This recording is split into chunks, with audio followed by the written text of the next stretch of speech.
وجدت هذا سيارة وشي سيارة وشي بكتب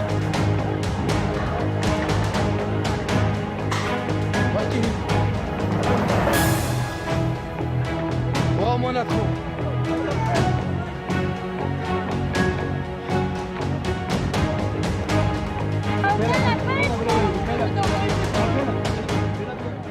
ئەم کاتتان باش من کامەران حاج عومەر لەگەڵ هاوکارانم لە باسی ڕۆژ ئەم جارە بەدواداچوون دەکەین لە سەر ڕووداوەکانی شیلاتزێ کە بەهۆیەوە دوو کەس بوونە قوربانی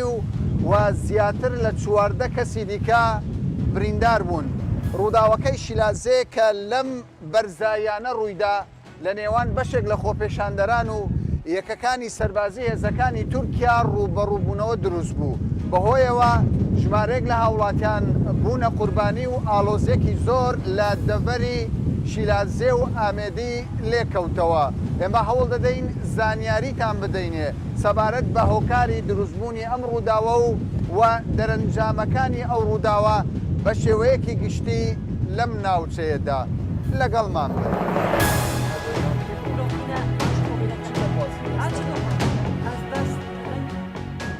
ئێمە لە یەکێک لە پرسەکانین کە لە ناحیەی شیلاتزێ بەڕێوە دەچێت ئەمە دایکی یەکێک لە قوربانیەکانە کوڕی ئەم دایکە تەمەنی 13 ساڵان بووە و قوتابی بووە کوڕێکی مێرد منداڵ تەمەن 13 ساڵان ئێستا دیارە ڕۆژی دایکی بەهۆی لەدەستدانی کوڕەکەی ڕۆژی تەندروستی تێک چووە ئێستا دەیبەن بۆ نەخۆشخانە ڕۆژی تەندروستی ئەو بە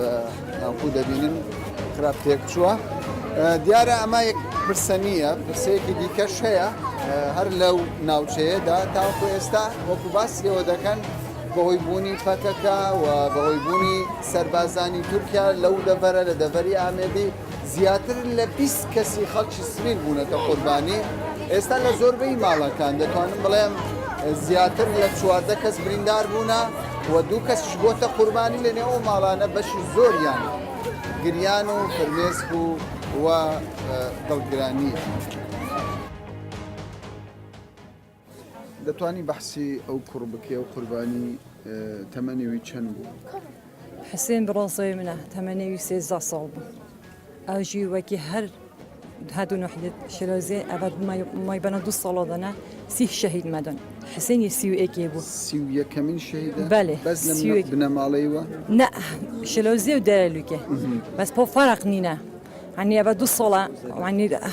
هر دو ناحية توزية إيش خدي قبيل كات أم شبكة أم دنگ خوب جهينا كه بوی دیده من مظاهره که من دنگت خود جهان دست حالاته ما چه دست حالات تمنی 13 ساله چما بجداری خوب پیشاندن خود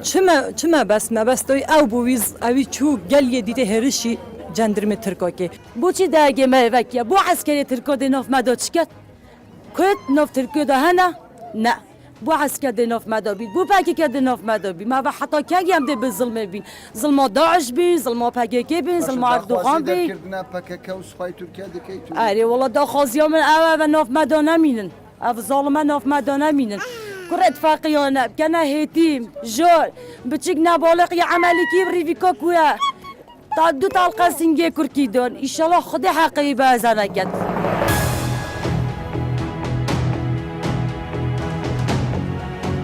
ئێستا ئێمە لە نێو سنتەری ناحیەی شیلاتزێن بە تایبەتی لە بازاڕی گەورەی شیلاتزێن پاش ئاڵۆزیەکانی دوێنێ ئەم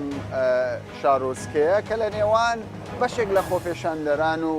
ژمارەێک لە سەربازانی تورکیا کە لە نزیک ناحیەی شیلاتزێ جێگر بوونە بەهۆیەوە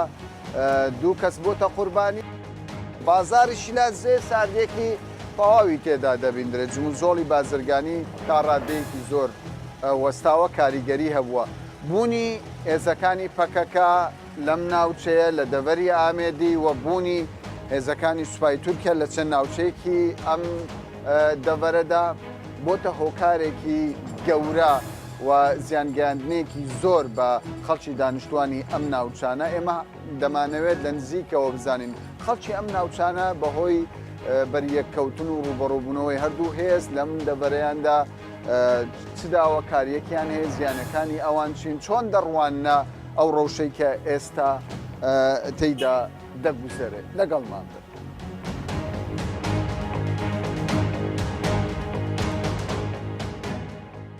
پێم باشە بزانم ئەو ئاڵۆزەی کە لە ماوەی ڕابردوو دروست بووە ئێوە تێڕوانینتان چێ خوێندنەوەتان چێ؟ دەستپێکی بخێرهاتنە هاتیان خۆشحاڵبین کوهین بیرامادەبی و کێشە و نەخۆشی دەبەرەمە بووتەوە جوانی بتەنە دیۆرکردن. سنووری ناحیە شیلاتزێ بوومەوەی پتەر 27 ساڵانە پرۆنیۆ دەبەرەوە یان کو گوندن سەر بە ناحیە شیلاتزێدا هەموو تقریبا نێزگون و دو گوندانن شوان و دو گوندا تنی 7 گوند آبادان اف گوندین دیتر همون نکات ویران و چولکرینه اجبار بردمانا فروکن ترکیه و هر واسه حبونا چکدار پکی که التفاته ورا خلقی منشد ایدی سردانا گندواره خوابی کردن اف گندواره قابل ویرانه همو او بر همو دهات و گندا خلقی به بحر بویه و ام دور پیچ کردن کل سنوی ناحیه شیراز اجبار کو هر دو آلین ما داگیرکردنش لای چکدار پککی ولی یعنی پێت وایە پەکەکە داگیری کردووە پککی داگیر کیه اگر داگیر نکرد با هم داشتین سردان وان دورا کن و هر واسه نبتنش لای پککی و بلکه ئەمە هێزی کوردیە اوه هز کردیه و هر واسه بالافر ترکیه و طوفان ترکیه جی روزانه و دورا با باران کن جبر هبون و چکدار پککی تۆ دەڵێیت وەکو خەڵکی ناحیە شیرازێ حەز دەکەن سوپای تورکیا و چەکدارên پەکێکێ بارەگایەت خۆ و شەرێت خۆ ببەنە باکوور گوندێت مە ویژیە بری هەمی مە گوندێت خۆ نەدیتینە یعنی ئەم بێبەرێنش گوندێت خۆ دیتنا گوندێت خۆ داهاتێ گوندێت خۆ گوندێت مە بووینە مەیدانە شەری پتەش 20 هاوڵاتیان 10 هاوڵاتیژی بریندار هەنەڤێگاوێ باشە بەڵام پەکەکە دەڵێ ئەمە خاکی کوردستانە بۆ من ئازادم لە هەر شوێنێکی خاکی کوردستان سیاست ڕاستە هێزەکە کوردیە لێ باکۆرێ کوردستانێکی هەر کورد هەنە ئەوە جێ شەری جێ مەیدانە شەریە دشێن وێرێ دژی تورکی بڕاستن و شەر وێرێ بێتەکردن چونکی شەرێوان وێرێ قوربانی بوومەتت ئەمێ قوربانیە دەین نە ئەوە بدەن داخوازی شوان حکمت هەرێمێت کەین و حکمت عێران قێتکەین کو بشێن ڕێگە چارەیەکی ببینن ئەف چەکدارە لێرێ نەمینن و هێزن تورکیژی لێرێ نەمینن و ئەفتوبارانەش بێتە ڕاستاندن سەر دەڤەرەمە سوپای تورکیا دەڵێ بەرپرسانی باڵای تورکیا دەڵێ ئێمە بۆیە لە هەرێمی کوردستانین باکووری عێراقین چونکە پەکەکەی لێیە ڕاستە پەکێکە لێیە بەسمە چ زەمبێ خونینە نەتگەل پەکێکێدەوە نەتگەل کەسێدەوە یۆکی مە چ فۆیدەش پەکێکی نەدیتیەوە ڕاستیە واقعیە یۆ ترکیژی مە چ فۆیدەجی نەدیتیە بەت منیتن سا حکمەتۆمان نەیە بەغدۆژی ئێگەم هەمی بەغدۆ زۆنین بەغدۆ نەشێت خۆزا بکاتن بەغدۆ نەشێتن نەکوت بێژن حتە بگۆ مشکلەوەیەت گەل ئیرۆنی دەکان بینێ بەغدۆ باشە ئێوە باسی بەغدا دەکەن ینی لەگەڵ ئەوەن بەغدا هێز بێنێتە هەرێمی کوردستان ئەم گەل پێشماگیت خوینە پێشماگیت مە خوچیۆیت مە بگرن ئەم گەل هەندەی دۆینە ئەندێک جار باس دەوە دەکرێت دەڵێن پەکەکە ڕۆژ ئاوای بە دەردێکی خراپ بردووە پەکەکە دەیەوێ باشووری کوردستانیش بەو دەردە ببە هەتا چەند ڕاستە حتى بقول روستا ام لك خلقي منطقه عومت خلقي قضاء مدي خر حسكن باقي كنا ميتان فري جرى دبا كي برين كم موفن قولي باقي كي نمتن هندا جروب دي تورست دي نوري نخير وصلنا باقي كي شوري بشي تاز چمايري گوندي منا مولم نويره مولم نويره يعني او بيانو لاوازه او برادله لا چه تيرورست منينش باقي زياتر ما هيش نيه باقي بچيتن ما چه مشكله نينا نما ديال تركيا بيت نما ديال كاسيا بيت يعني تيتان وين يعني مشكله درسوني باكا او دبر عرب داعش نشد بيت چيويت ما داعش گلا کو دیره بيت چيويت ما و ام خوشيشينا که پاكا نوفدانا بيت ام شين صاب كن مشكله ما ديال باكا که نميتو كم دي شين چيويت خوزاب كن تك دي بو مهيتا فري چه حاجه ديتن تركيا حاجه تو باكا تيتا فري اول راستيه و كواتا بيانو دادات سوباي تركيا بيت كردستان يعني باكا بيانو دادات سوباي تركيا تاكو الوزي فقط اما انا خش باكا ديتيا ونمش تركي ديتيا اول راستيه و اول ديجي چه بوي اوا چی به وقت گنج شیرازی ها کی جهل شیرازی بلا کس نبیته کسی بیانی هاتیت ایرا ونیه یعنی پێت باشە بستە باکووری کوردستان پەکەکە خەباتی سیاسی و چەکداری عادی خودم ئەوە دەڵێ پێویستە بستە خەباتی سیاسی و هر هزاکو کردی بانا برخصنید آنجی بتا اگر آلوزیا بو خلق سیویل کردی هم هر جهه که بیدن ام شرمزاتن و یک خلقی سیویل دبره آلوزی و آلوگوری نبین یعنی مال نینه خود گند نینه سه چهار شهید لی نبن یعنی ماڵ وێرانیە بۆ با پیر من مام من دو کور مامد من خود چهارت مالا من پککی و ترکای شهید کرین اول چهارت مالا من پککی و ترکای شهید کرین ام دا خوازین پککی چول بکد و ترک جی و تو بارنه سرما رو کردن آنو که کمالگه هاشلات زی القاعة که همه رسپی و مقیل دورامه آنو که کمبونه دا سروی موضوعی بس موضوع نه پیره میره ما موضوع نه رسپی و مقیل ما موضوع نه گنج ما موضوع نه روشن بیره ما موضوع ما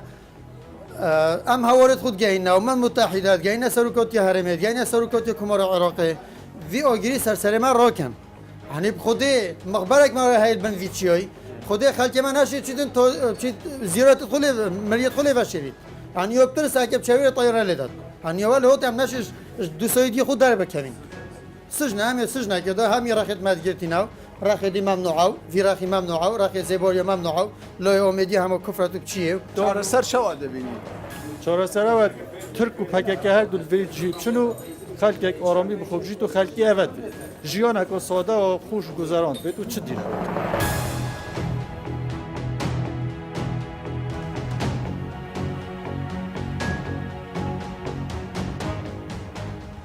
شەڕ و بەریەکەوتنی هێزەکانی تورکیا و گەریلاکانی پەکەکە لە دەڤەری ئامێدی خەڵکێکی سۆری سڤیلی کردۆتە قوربانی تاوەکو ئێستا بە پێی زانیاریەکانی ئێمە لە ماوەی چەند مانگی ڕابردوودا زیاتر لە 20 کەس بوونەتە قوربانی ئەو شەڕە ئێمە لە ماڵی یەکێک لە خێزانەکانین کە لە ڕووداوێکدا لە هێرشێکدا سێ ئەندامی یەک خێزان شەید کراوە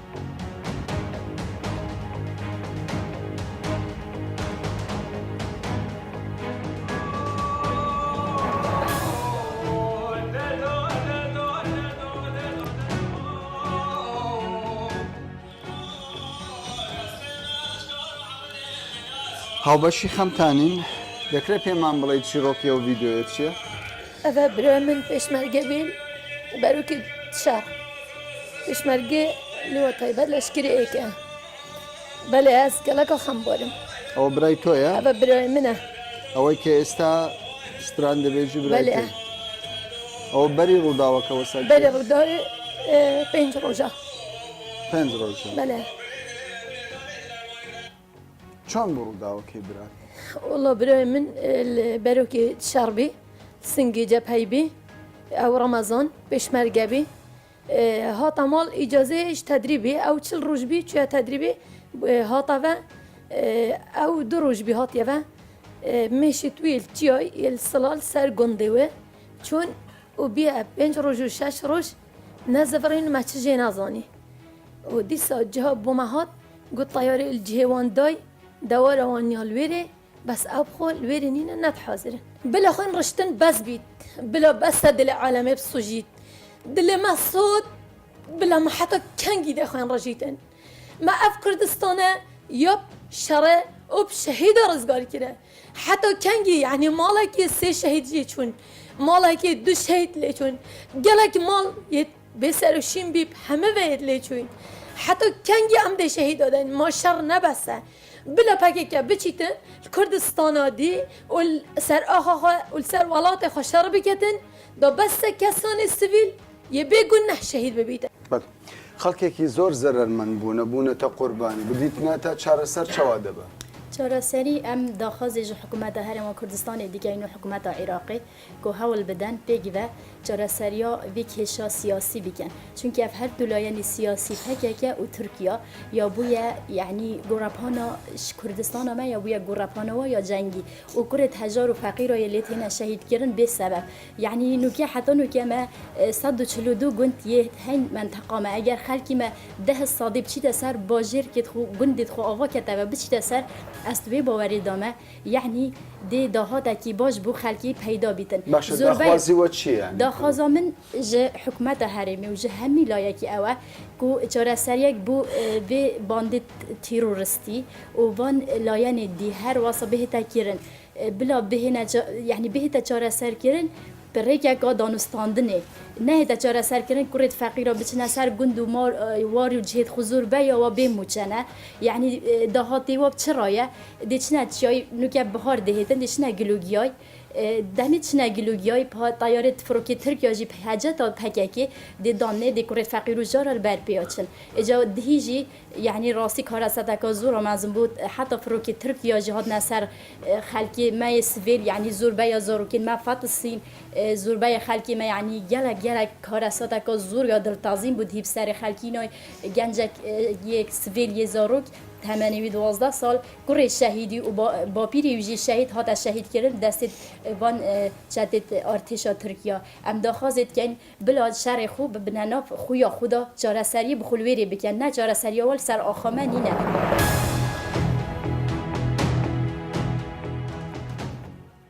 بوونی پەکەکە لەم ناوچەیەدا بە باشی دەزانن یاخود بەخراو ناوڵە بەخرەوی دزانین چونکە ئەمیل جەهەکێ دژین جهێمە جهێ قەزە ئۆمێدیە 306 گوندە یەت لێ هەی 206 گوند vê govêt avadangirînî tune 100 gund avadangirîne jiyana xelkê me ser gundoya cihê me cihê geşt û guzariya yê siyahiya yê giştûkaliya em bêbehrîn her tiştekê ew jî vedgerît eve bûyê hindê ku pekegel navçedariya me gelek in. باشە پێتان وایە بۆچی پەکەکە لە ناو خەڵکە بۆچی پەکەکە بارەگاکانی لەم شێوەیە پێتان وایە شوێنی خەباتی پەکەکە ئەو ناوچەیە باشووری کوردستانە؟ ناوڵا باشووری کوردستانی نینە بلا پەکێکە بۆرە گوێتخوا بەنە باکووری کوردستانی بەرگ و هەمە تشتێوان هەمل باکووری کوردستانەیە بتنێ هەبین و پەکێکە وێرێ زیانێ و زارەرێت گەهینە خەلکێمەی نەوچێ باش هەندێک کەس دەڵێن تەنانەت هێرشی تورکیاش بۆ ئەو ناوچانە و هاتنی سوپای تورکیا یعنی هۆکارەکە پەکەکەیە وا دەکات کە تورکیا بێتە ناو کوردستان یعنی ئەمە ڕاستە بە هەلبەت پەکێکەل وێرێنە بۆ ئەسوێ بواری دۆمە ترک ژی نەتۆتا وێرێ واسۆیە بۆ باشە زەرری ئەو ئالۆزی زۆر بووە لەسەر خەڵکی ناوچە زەرەرە vê ئالۆزیە gelek bî ji ber ku beriya du rûja çar şehîd înane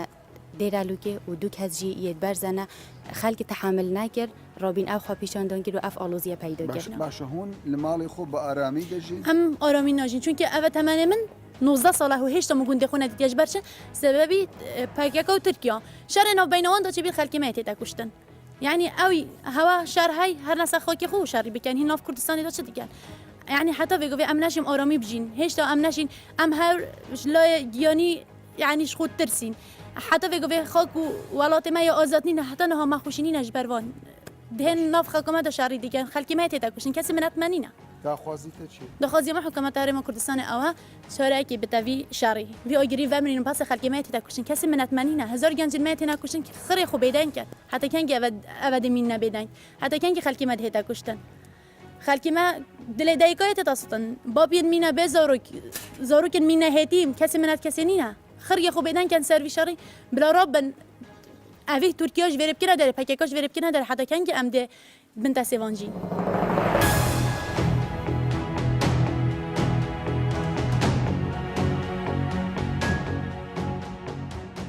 دەمەوێت لە دەستپێکدا بزانم ناکۆکیەکانی لەشکری تورکیا و پەکەکە بوونیان لەو ناوچانە چەندە زیانی بە ناحیەی دێرەلوک داوە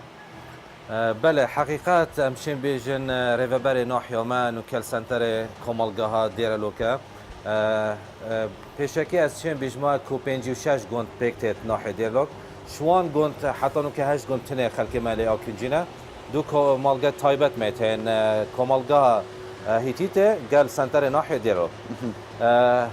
زوربای خلک ما یت آواره بون سرگوندت خو نو که آکنجی هر دو کمالگاه نش بلی وان 8 گوند او ما یعنی او گوندانه همی چول بوی بله نزدیکی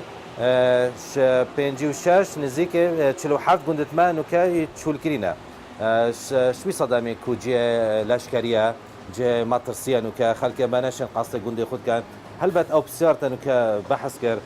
گلک ضرر لی های چون خلک ما باریوانی آبوری گلک ایلوازه گلک شیانتوان نینن که کار تایبت کن موچه خورن بارابتر شوان خلک ما گلک گندتوان توشتید بینین که چیایینه آوینه بداخوه نشن زراعتی لێ بکەن نەشێن ئاژەری لێ بۆچی ناتوانن یعنی بۆچی ناتوانن ئەوان لە گوندی خۆیانن لەسەر خاکی خۆیانن ناتوانن ژیان بکەن کەسابەتی بکەن هەلبەت من ئاماژە پێدای چکوی بووە جێ لەشکری جێ تۆبارانکردن بەردەوام ئەمشێن بێژمەتە ینی کو هەر دوو ڕۆژە سێ ڕۆژە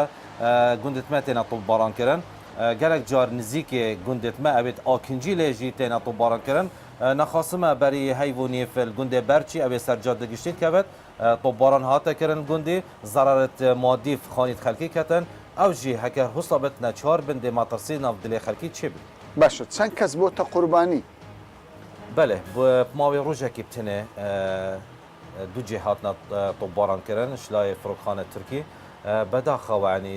چهار شەهید مەدان حەتانوکە دویت کۆمەڵگاهیتی تێبن هەردوو پێشمەرگە بین و دووشوان خەلکێ کۆمەڵگێ دێرە خوبین و دووشوان تانوکە بێ سەرشینێن کو ئەمشێن بێژن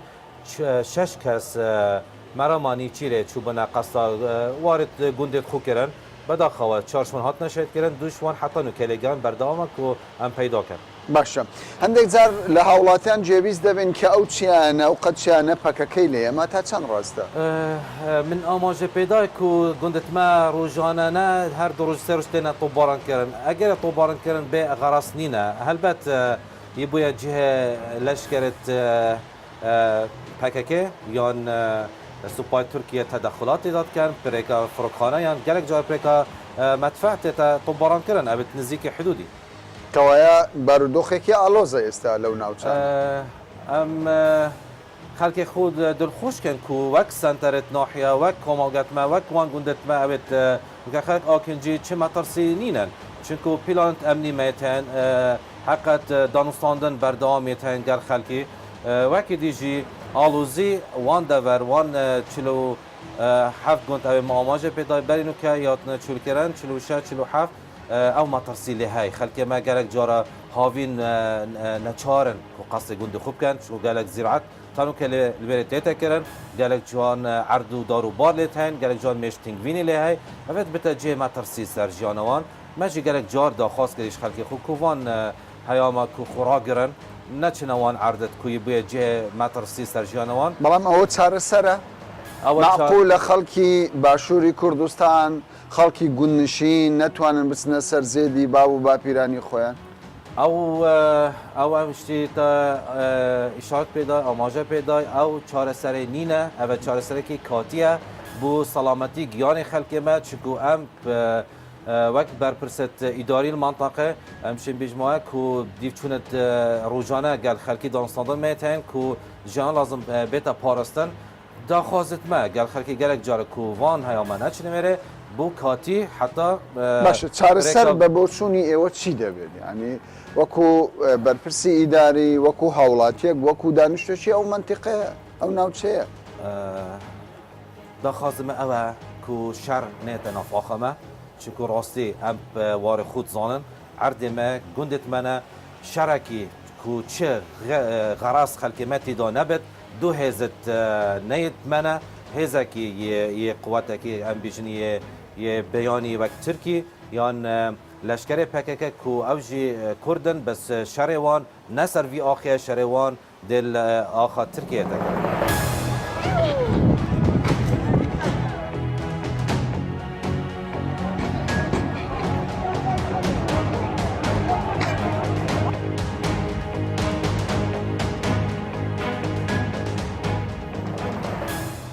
زۆرینەی خەڵکی ئەم ناوچەیە دەڵێن بوونی پەکەکە و ئەرتەشی سوپای تورکیا لەسەر خاچی هەرێمی کوردستان و ئەم ناوچەیە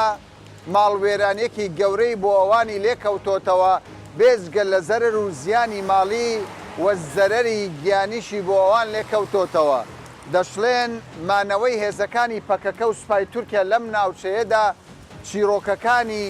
قوربانی ئەم خەڵکە کۆتایی پێنایە تاکە داواکاریان کۆتایی پێهێنانە بە بوونی هێزەکانی پەکەکە و سوپای تورکیا لەم ناوچەیەدا دەنگیشیان بۆ هەولێر و حکوومەتی هەرێمی کوردستان بەرز دەکەنەوە تا باسێکی دیکە و بابەتێکی دیکە بەخواتان دەستێت.